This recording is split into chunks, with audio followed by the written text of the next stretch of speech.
নমস্কার বন্ধুরা, আমার আরও একটি নতুন ব্লগে আপনাদের সবাইকে স্বাগত। আশা করছি সবাই খুব ভালো আছেন, আমিও ভালো আছি। তাই আরও একটি ব্লগের সাথে চলে আসলাম। বিভিন্ন কারণের জন্য ডেইলি ব্লগ করে উঠতে পারছি না, তাই এই গাছেদের পরিচর্যা নিয়ে এখন কদিন খুব ব্যস্ত, সেই জন্য গাছেদের পরিচর্যায় একটু শেয়ার করছি। একেবারে ভিডিও বানাতে না পারলে বা ভিডিও না দিতে পারলে মনটা একদমই ভালো লাগে না। মনে হয় যা কিছুই করি না কেন সেটাই শেয়ার করে নিই। আসল কথা, এটা একটা না নেশার মতো হয়ে গেছে। এখন আমি যে কাজটা করছি সেগুলো হলো ছোট ছোট কিছু হ্যাঙ্গিং পট ছিল সেইগুলো, এবং ছোট ছোট কিছু টব ছিল, সেইগুলোর ভিতরে সব পুর্তলিকা লাগানো ছিল বিভিন্ন কালারের। 9 o'clockও ছিল। তো এগুলো এখন সেরকম ফুটছে না, সিজন না, আপনারা জানেন। কিন্তু এই কথা বলতে বলতেই দেয়ালের দিকে একটু নজর করে দেখুন, এইখানে রাখা ফুলগুলো কিন্তু বেশ ভালো ফুটছে। এগুলো ব্যালকনির দিকে ছিল, সেরকম রোদ পায়নি বলে কিনা বলতে পারবো না, সেরকম কিন্তু হচ্ছে না। তো কি করলাম, সবগুলোকে আমি আলাদা আলাদা যে মিষ্টির পাত্র বা খাবারের যে সমস্ত পাত্র আসে না, প্যাকেটগুলো ফেলে না দিয়ে রেখে দিই। মানে হঠাৎ করে কোনো গাছ লাগাতে হলে যদি পাত্র না থাকে, এগুলো খুব কাজে দেয়।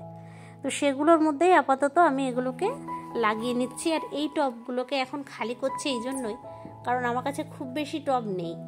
যদি কোনো ফুল গাছের লোক আসে, তো কতগুলো পিটুনিয়ার জাতীয় ছোট ছোট ফুল হয়ে থাকবে, এরকম শীতের ফুল কেনার ইচ্ছে রয়েছে। তো তখন তো এই টবগুলো আমার কাজে লাগাতে হবে।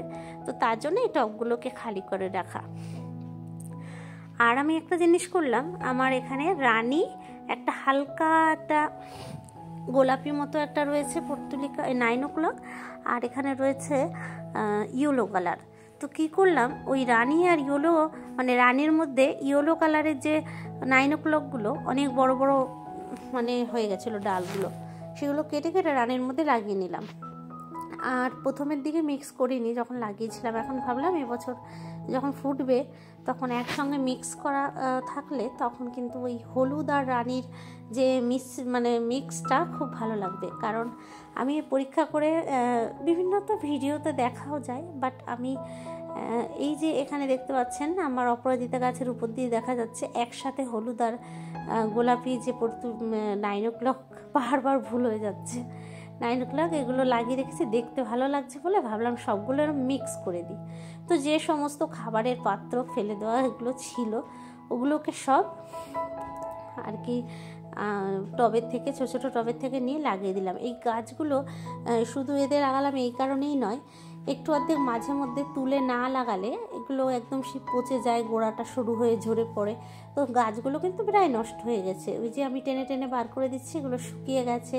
তো আপাতত এখন যদি আবার সুন্দর করে অন্য কোনো পাত্রে লাগানো হয়, তখন পরের বছর আবার ভালো ভাবে হবে। তো এগুলো এতেই রাখবো না, পরে আবার টব অ্যারেঞ্জ করে নিয়ে টবেই দেবো। তো আপাতত আমি এর মধ্যে লাগালাম। তো যাই হোক, হয়ে গেছে। তো এই গাছটাকে আর খালি করলাম না, এটা বেশ সুন্দরভাবে 9 o'clockগুলো বেশ ঝুলে ঝুলে রয়েছে, দেখতে ভালো লাগছে। ব্যালকনিতে তো অনেক গাছ হয়ে গেছে, তো ব্যালকনিতে আর রাখলাম না, ভাবলাম ছাদের এইখানটায় রড বেরিয়ে আছে, এখানটায় ভালোভাবে ঝুলে থাকবে, দেখতেও ভালো লাগবে, তার জন্য কিন্তু এখানটায় লাগিয়ে নিলাম। আর ছাদের এই যে দেওয়ালটা, এটাতে তো জলছপ করছিল বলে মিস্ত্রিরা রং লাগিয়ে দিয়েছে, তো ওয়েদার কোড। তো যাই হোক, এটা কিন্তু লাল রং তখন বলেছিলাম করে দিতে, কারণ এটা যে মালিকের থেকে নেওয়া তিনিই করিয়ে দিয়েছেন। তো এখন দেখছি লাল রং না দিয়ে স্কাই ব্লু বা এই ধরনের কোনো কালার দিলে ভালো হতো। আমি ভাবলাম ছাদটা বারবার নোংরা হয়ে যাবে, তো তার থেকে লাল ডিপ কালার থাক সেই হিসেবে। তো এখন দেখছি যে কটা আমার কাছে ছিল আর কি, সেগুলোকেও ওর উপরে একদম ছাদের ওই উপরটাতে লাইন দিয়ে রেখে দেবো, কারণ এই গাছগুলো এখন কোনো কাজেই লাগছে না, সেভাবেও ফুল হচ্ছে না। আর এখানে রয়েছে একটা এই যে কচু গাছের, বাহারি কচু গাছ, এই গাছটা হাজবেন্ড নিয়ে এসেছে এবার। তো একটা পাতাই বেঁচে আছে, আগের বারে এনেছিল সেটারও একদম মরে গেছিলো একটা এই ডিজাইনের, বাট সেটাতে আবার একটা ছোট্ট দেখি পাতা বেরিয়েছে, জানি না গোড়া থাকলে হবে কি না। তো এটাকে একটুখানি গোড়াই করে নিলাম, নিয়ে এবার আমি সব যেগুলো কন্টেনারে ট্রান্সফার করেছি সেই গাছগুলোকে ওই উপরে ছাদের উপর দেয়ালের উপরটায় রেখে দেবো। তো ওই ফাঁকা ফাঁকা ভাবটাও আর লাগবে না, আর খুব বেশি দামি টব না দিতে পারলেও মোটামুটি যে ভাবে সাজিয়ে রাখলাম তাতে একেবারে খারাপও দেখতে লাগবে না।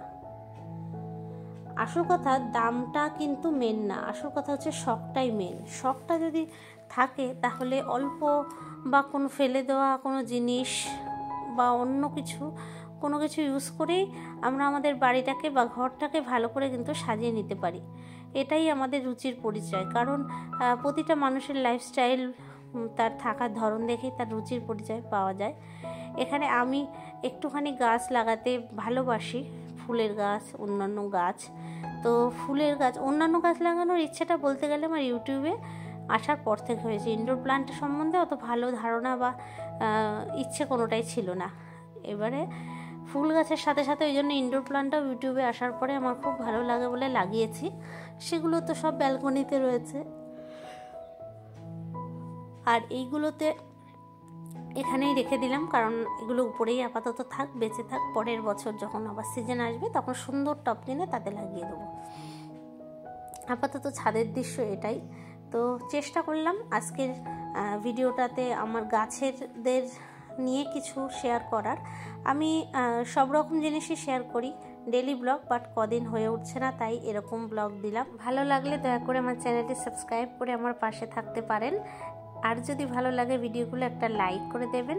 আজকের মতো এখানেই ভিডিওটা শেষ করছি। আবারও হাজির হব খুব তাড়াতাড়ি নতুন একটি কন্টেন্ট, নতুন একটি ভিডিওর সাথে। সবাই ভালো থাকবেন, সুস্থ থাকবেন। টাটা।